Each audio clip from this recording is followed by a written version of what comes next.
امام بہقی روایت کرتے ہیں اور امام بخاری کے استاد امام احمد روایت کرتے ہیں۔ حضرت حنظلہ بن خدیم رضی اللہ تعالیٰ عنہ، حضرت حنظلہ بن خدیم رضی اللہ تعالیٰ عنہ، کون ہے یہ حضرت حنظلہ بن خدیم؟ یہ حنظلہ بن خدیم رضی اللہ تعالیٰ عنہ جو ہیں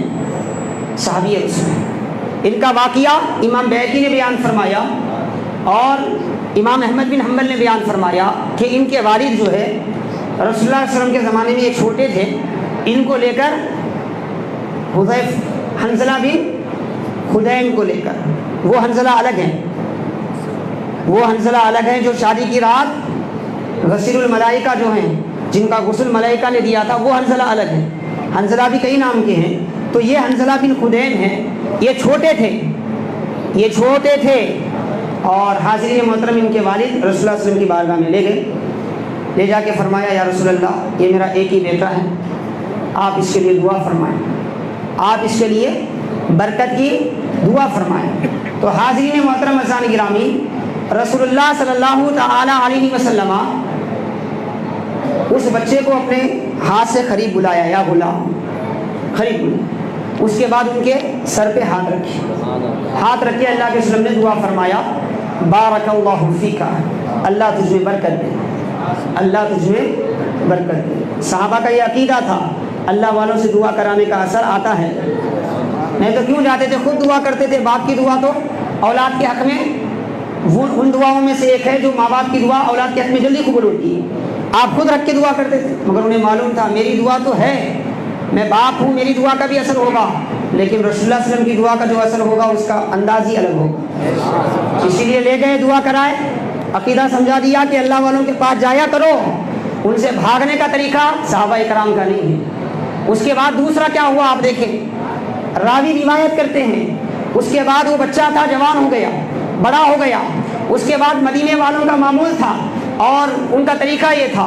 گھر میں بکری ہے اور بکری کو ورم وغیرہ آ جاتا، بیمار وغیرہ آ جاتا، کوئی گھٹا وغیرہ نکل جاتا، اونٹ ہے بیمار ہو جاتا، یا گھر میں کوئی انسان بیمار ہو جاتا، تو وہ سیدھے حضرت حنظلہ بن خدیم کے پاس آتے،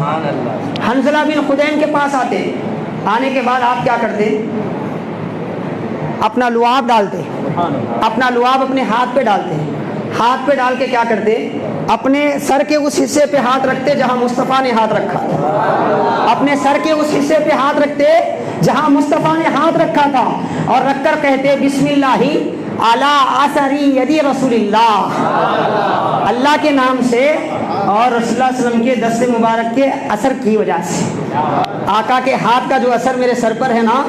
مصطفیٰ کا ہر ایک کا ہاتھ رکھنا الگ ہے، مصطفیٰ کا ہاتھ رکھنا الگ ہے، کیونکہ ہر ایک کا ہاتھ تو ہاتھ ہے، مصطفیٰ کا ہاتھ قرآن کہتا ہے ید اللہ، بولو نا چیخ کے، مصطفیٰ کا ہاتھ اللہ کا ہاتھ ہے، کیوں نہیں بولتے، قرآن کی آیت ہے ید اللہ فوق ایدیہم، اللہ کا ہاتھ ان کے ہاتھ پر ہے،